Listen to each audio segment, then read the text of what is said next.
Doubts? DPP 10 derivability. First question, doubt है किसी को?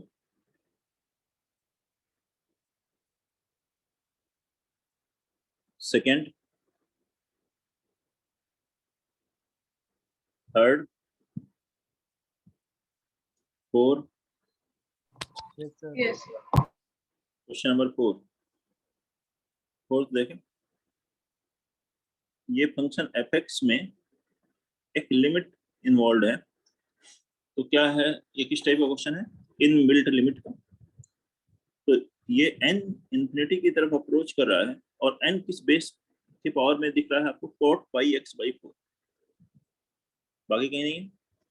तो उसके अकॉर्डिंग अब इसे बनाते हैं। when x will be between 0 and 1, यहाँ दो केस 0 से 1 और 1 से 2, तो x 0 से 1 होगा तो पाई x/4 क्या होगा? 0 से पाई/4, और 0 से पाई/4 में अगर आप कॉट लेते हैं तो कॉट की वैल्यू 0 पर होती है इंफिनिटी और पाई/4 पे होती है 1। मतलब ये जो बेस होगा वो ग्रेटर देन 1 हो जाएगा when x will be between 0 and 1।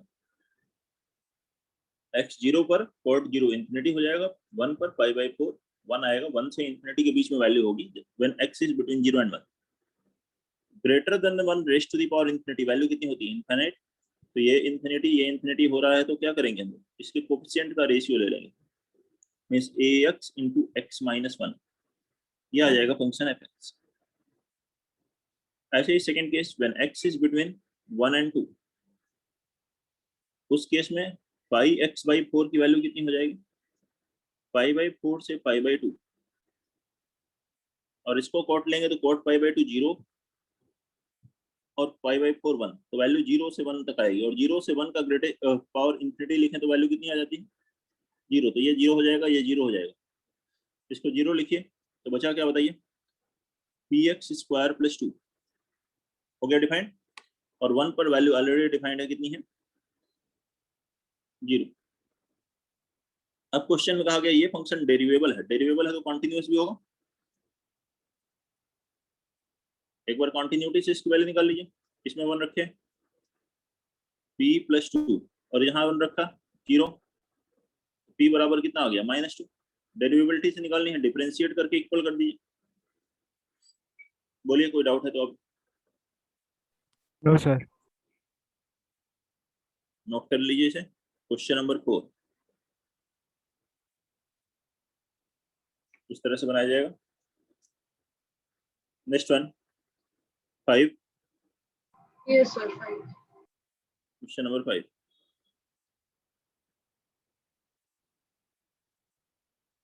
consider the functions fx बराबर this, gx बराबर minus mod x। composition f of gx is not derivable at x equal to 0।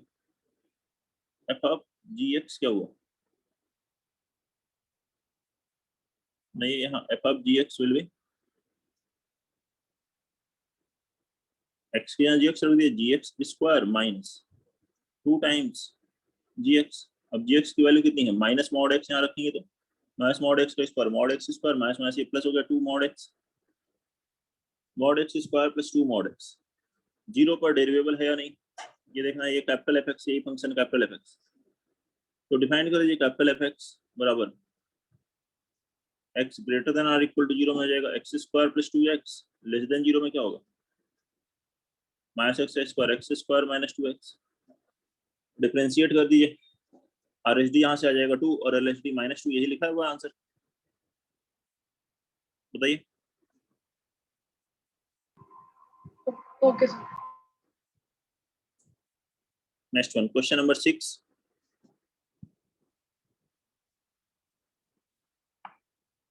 Seven Sir, 6. 6 question number 6 है, AMGM पर based है। इसको लिख सकते हैं e⁻5x + 4/e⁻5x since arithmetic mean is greater than or equal to geometric mean।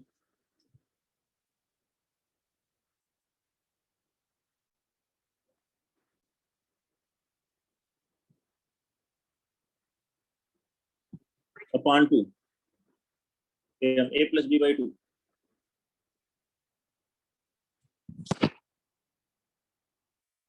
a plus b by 2 is greater than or equal to square root of a भी होता है,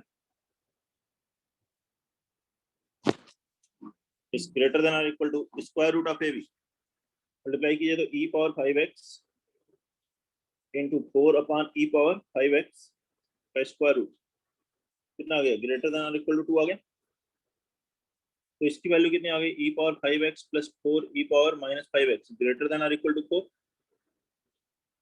और e पावर वैल्यू जो होती है वो पॉजिटिव होती है, तो ये 4 से ग्रेटर है। मैक्सिमम कहाँ तक जाएगा, इन्फिनिटी। रेसिप्रोकल लेंगे तो क्या हो गया, fx की वैल्यू 0 से 1/4। 0 से 1/4 होगी, यही है स्टेटमेंट 2। अब 0 से 1/4 कॉन्टिन्यूअस फंक्शन है ये, तो 0 से 1/4 के बीच में जो भी वैल्यू होगी उसके लिए कहीं ना कहीं fx आएगा इंटरमीडिएट वैल्यू थ्योरम से। तो ये देखिए 4 से बड़ा है डिनोमिनेटर, 3 into 1.4, तो fx 1/4.2 के इक्वल भी होगा कभी, तो स्टेटमेंट 1 भी सही है। Okay sir. Next one,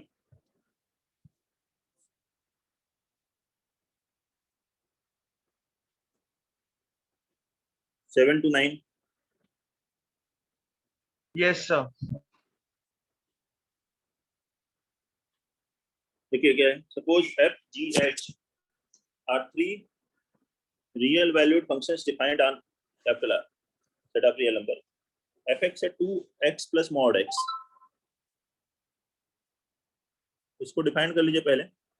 x greater then और इक्वल टू 0 होगा तो कितना हो जाएगा, 3x, लेस देन 0 होगा तो x ऐसे इसे डिफाइन कर दीजिए, x ग्रेटर देन 0 होगा तो mod h लिखोगे 1/3x, लेस देन 0 होगा तो x आ जाएगा, हो जाएगा। अब hx बराबर, ये पहला है, फर्स्ट वन है fx और सेकंड वन है gx, और hx है f of gx। अब इसे डिफाइन कीजिए f of gx को, क्या लिखेंगे, f of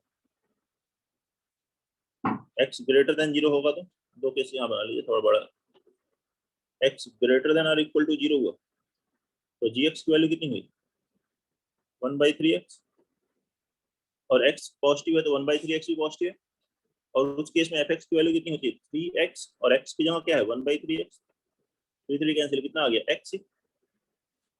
ऐसे ही x लेस देन 0 में f ऑफ gx की वैल्यू कितनी होगी x, x लेस देन 0 में fx की वैल्यू x, मतलब ये जो वैल्यू है hx क्या आ रहा है, ऑलवेज x आ रहा है, means hx is equal to x for all x belongs to real number.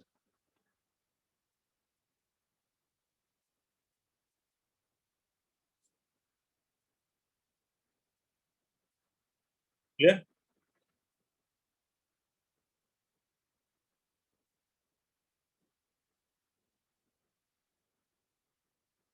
अब देखिए hx यहाँ रखिए, cos inverse x plus cot inverse x बन जाएगा, इसकी रेंज कैलकुलेट कर सकते हैं। बोलिए इसके बाद डाउट हो तो और आगे सॉल्व करें, नोट करेंगे इसको, ये पैराग्राफ 7 से 9 के लिए है। सेवेंथ क्वेश्चन में कौन सा बेटा, तो सेवेंथ 7th में, ठीक है। यहाँ देखो क्या लिखा है, kx बराबर 1 plus 1/π cos inverse hx, cos inverse hx क्या हो गया x plus cot inverse hx, मतलब cot इनवर्स भी x, इसकी रेंज कैलकुलेट करनी है। तो रेंज कैलकुलेट करने से पहले देखिए इसका डोमेन क्या होगा, cos इनवर्स x का डोमेन होता है -1 से 1, cot इनवर्स x का रियल नंबर, तो कॉमन क्या हुआ -1 से 1, उसमें cos इनवर्स x की वैल्यू कहाँ से कहाँ तक आएगी, 0 से पाई, और cot इनवर्स की क्या होगी, 1 पर वैल्यू होती है π/4, और यहाँ पे आ जाएगी -1 पे 3π/4, दोनों को ऐड कीजिए, cos inverse x plus cot inverse x कितना बन गया, π/4 से लेकर 7π/4 तक, इसमें पाई से डिवाइड कीजिए 1/4 से 7/4, फिर 1 ऐड कर दिया तो k की वैल्यू कितनी आ जाएगी 5/4 से लेकर 11/4 तक। ये आंसर दिया होगा रेंज। देखिए ऑप्शन है सेकंड ऑप्शन, ये है ना क्वेश्चन नंबर 7।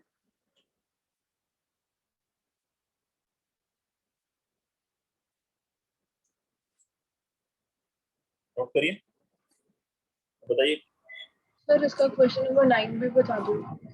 9 बता दें, ठीक है, अभी 9 बता दें।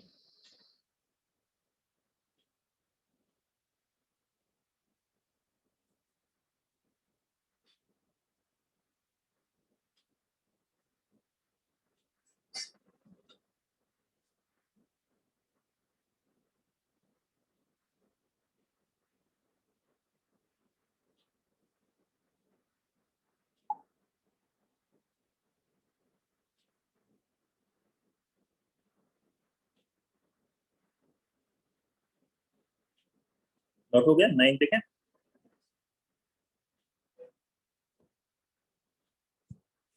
तो ये 9 में क्या है, F of G of F X plus G of F of G X. F of G X अभी कैलकुलेट किया हमने, क्या आ रहा है,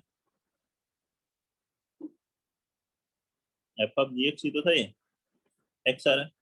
अगर G of F X calculate करें तो क्या आएगा, जी फिर एफ एक्स रखोगे तो इसमें 3x फिर 3x इंटू 1/3 एक्स आएगा, इधर एक्स रखोगे तो एक्स ही आएगा, मतलब जी ऑफ एफ एक्स भी एक्स आएगा। एफ ऑफ जी एक्स जैसे निकाला एक्स, वैसे ही जी ऑफ एफ एक्स निकालोगे वो भी एक्स आएगा, और दोनों एक्स हैं। तो टी एक्स क्या हुआ, टी एक्स हो गया एफ एक्स प्लस जी एक्स। अब एफ एक्स और जी एक्स कैसे हैं, कॉन्टिन्यूस है क्या, देखिए एफ एक्स कॉन्टिन्यूस है, ये कॉन्टिन्यूस है।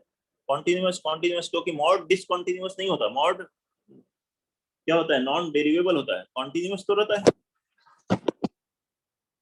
समझ रहे हैं। सर इन टीचर्स पे भी कंटीन्यूअस लेंगे मॉड को? मॉडुलस तो कहीं भी कॉन्टिन्यूस होता है, ग्रेटेस्ट इंटीजर डिसकंटीन्यूअस होता है इंटीजर पे। नहीं सर सॉरी, 0 पर 0। जीरो पे भी कॉन्टिन्यूस होता है, मॉड एक्स तो कॉन्टिन्यूस है, जीरो पे भी डेरिवेबल नहीं है, yes sir, yes okay sir. तो कॉन्टिन्यूस है हमेशा। ओके, या एफ एक्स प्लस जी एक्स आ गया ना, एफ एक्स प्लस जी एक्स ऐड कर लो, ये एफ एक्स था, डेरिवेबिलिटी भी ये चेक करनी है ऑप्शंस में, केवल कॉन्टिन्यूटी चेक करनी होती तब तो मैं ऐसे ही कर देता। अब देखो ये एफ एक्स था, ये है जी एक्स, इन दोनों को ऐड कर लीजिए। X greater than equal to zero में कितना आएगा, 3x plus 1/3x 10/3x। X less than zero में क्या आएगा, x प्लस x2x। देखिए दोनों में जीरो रखेंगे, जीरो बराबर जीरो कॉन्टिन्यूस है, डिफरेंशिएट करेंगे 10/3 एंड 2 अलग अलग आ रहा है तो क्या है, नॉन डेरिवेबल। समझ रहे हैं। Yes sir. अगला क्वेश्चन पर देखते हैं आप, फिर इसके बाद नोट करिए, आगे देखें। Yes next sir. One 10 11 sir 10 का सी और डी। इसका 11 का So 11 COD, 10 का यस सर। 10 का COD। 10 क्लास में एक किया था, एक फंक्शन डेरिवेबल है लेकिन उसका डेरिवेटिव कॉन्टिन्यूस नहीं है, उस पर बेस्ड है। तो इसमें अगर आप कॉन्टिन्यूटी डेरिवेबिलिटी चेक करेंगे तो ए और बी पर है, सी डी में किसके continuity derivability, F dash X की। तो इसको डिफरेंशिएट करेंगे, जैसे एफ डैश एक्स, यहाँ प्रोडक्ट टू लगेगा, 2x cos 1/x plus X square as it is, cos 1/x का derivative minus sign 1/x into 1/x का minus 1/x square, x square cancel होगा, ये बन जाएगा 2x cos 1/x plus sign 1/x, x less than zero. अब जैसे इसमें zero रखोगे ये तो जीरो हो जाएगा, लेकिन ये क्या होगा, ऑसिलेट करेगा, तो ये LHL एग्जिस्ट नहीं करेगा, ठीक ऐसे ही RHL भी एग्जिस्ट नहीं करेगा, ऑसिलेट करेगा। तो फंक्शन कॉन्टिन्यूस नहीं है, एफ डैश एक्स कॉन्टिन्यूस नहीं है। तो अगर कोई फंक्शन कॉन्टिन्यूस नहीं होता है तो वो डेरिवेबल भी नहीं होता है, तो डी ऑप्शन आ गया, डिसकॉन्टिन्यूस है। सी में कॉन्टिन्यूस बट नॉन डेरिवेबल लिखा, लेकिन कॉन्टिन्यूस नहीं आ रहा है, डिसकॉन्टिन्यूस है, ठीक है। कोई problem? No, sir. 11 Sir, B part. D part. Sir, B. हाँ ठीक है, डी पार्ट देखते हैं। और कोई पार्ट है किसी को डाउट? लास्ट पार्ट ना, तो डी। सी कार्ड भी था। Sir, मैं C B part. part बोल रही थी, B. बी, बी और सी। ओके, और किसी पार्ट में देखें Sir, क्या? D. डी। चलिए ये तीनों पार्ट देखते हैं। F B derivable function at X equal to 0। Derivable है तो क्या कहोगे? Limit X approaches toward 0 F 0 plus H, या H approaches toward 0 F 0 plus H, F H minus F 0 upon H. कितना होगा? F dash 0। इसी फॉर्मेट में इसको बना लीजिए। इसको क्या लिख सकते हैं? F of A X minus F of 0 minus F of B X minus F of 0 upon X जो था, इन दोनों में अलग अलग कर लो। यहाँ अलग कर दो, अपॉन एक्स अपॉन एक्स। ए बाहर लिख लो, सॉरी डिनोमिनेटर का सी बाहर लिख लो। इसके लिए ए से मल्टीप्लाई डिवाइड करो, इसके लिए बी से मल्टीप्लाई डिवाइड करो।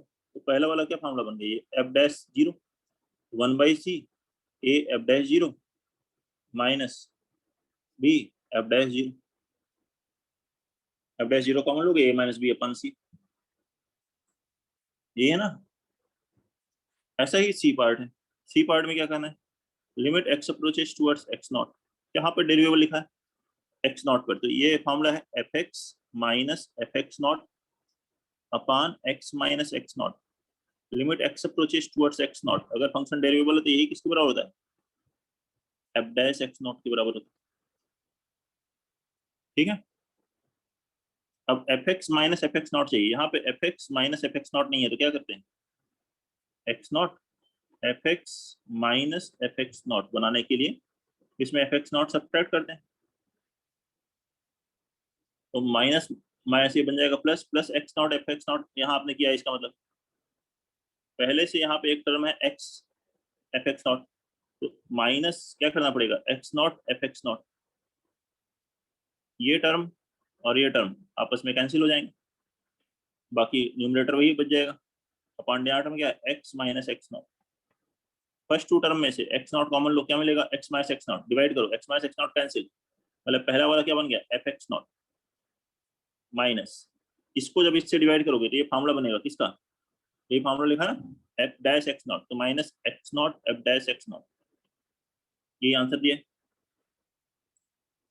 ये है सी पार्ट।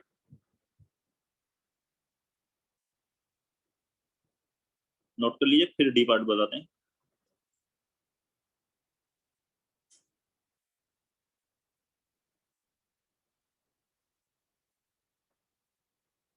नोट करिए, उसके बाद डी पार्ट देखते हैं इसका। 11th D part.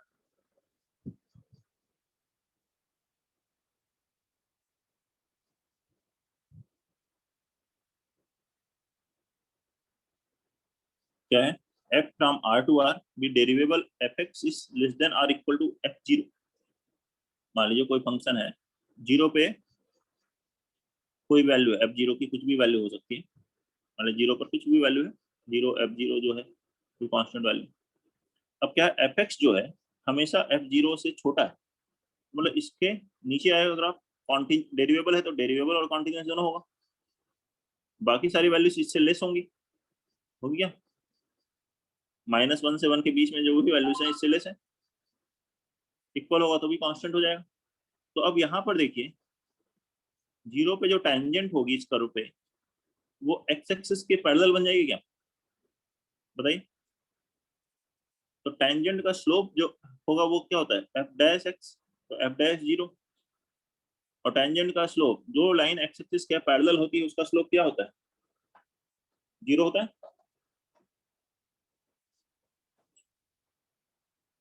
Yes. तो ये आंसर आ गया। Question number 11। 12,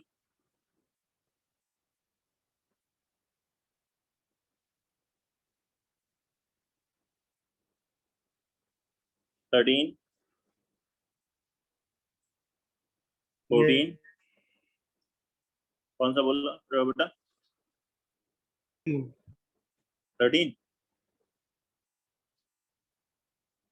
Yes, sir. 13. 13 किस क्वेश्चन से सिमेट्री इसकी है? Question number 10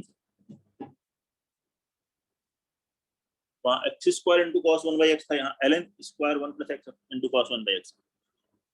function continuous derivable आएगा, देखिए अब कॉन्टिन्यूअस के लिए पहले 0 रखिए, इसमें कितना होगा? ln 1 0 into -1 to 1 0 0 equal to 0, तो क्या है? कॉन्टिन्यूअस। ऐसे कॉन्टिन्यूअस चेक कर लिया आपने, डेरिवेबिलिटी चेक करनी है। अब यहाँ ऑसिलेटिंग टर्म है तो हम ऐसे चेक करेंगे derivability. Limit h approaches toward 0 f0 + h means क्या आ गया? cos 1 + h 1/h ln square 1 + h minus f0 है 0 अपान h। इसके लिए यहाँ स्क्वायर है तो एक h से और मल्टीप्लाई और डिवाइड कर लीजिए, ये फार्मूला बन गया 1, ये हो गया 1, ये है 0 और cos इन्फिनिटी क्या होगा? -1 to 1 इंटू 0 कितना हो गया? 0। तो ये लिमिट एग्जिस्ट कर रही है, इसमें 0 प्लस लिखो या 0 - 1, दोनों लिमिट एग्जिस्ट कर रही है, मतलब फंक्शन कैसा हुआ? डेरिवेबल। तो इस तरह से फंक्शन कॉन्टिन्यूअस भी आ गया, डेरिवेबल भी आ गया। लेकिन अब जैसे ही डिफरेंशिएट करोगे f'(x) को, तो यहाँ ऑसिलेटिंग टर्म बन जाएगा और फंक्शन क्या आएगा? f'(x) discontinuous. डिसकंटीन्यूअस है देयरफॉर नॉन डेरिवेबल। समझ रहे हैं? बताइए, कोई प्रॉब्लम हो तो समझने में। 13 14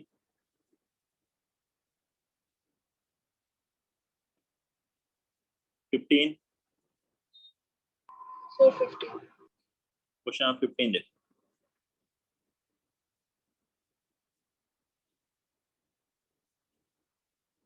इस limit is equal to left hand derivative. पहले इस लिमिट को कैलकुलेट करते हैं।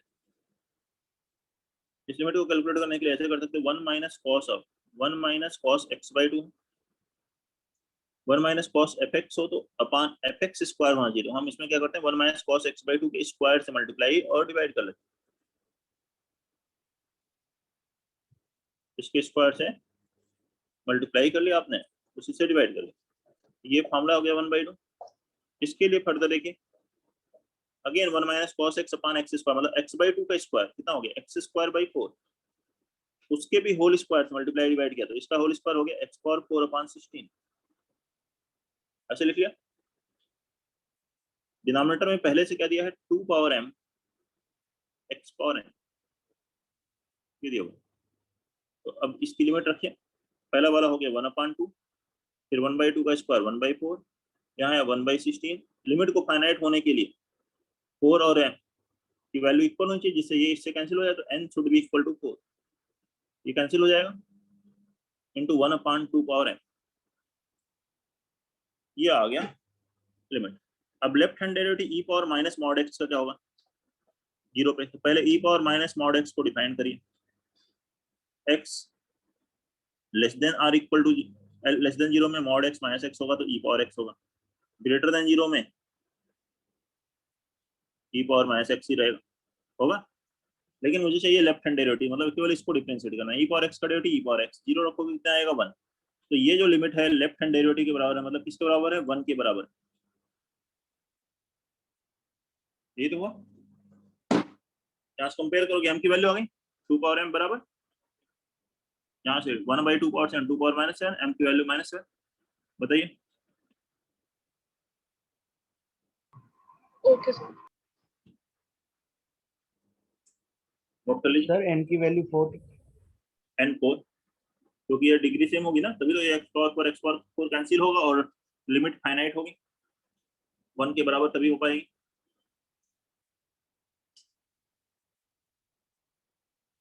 नोट कर ले, कोई डाउट है तो बताइए।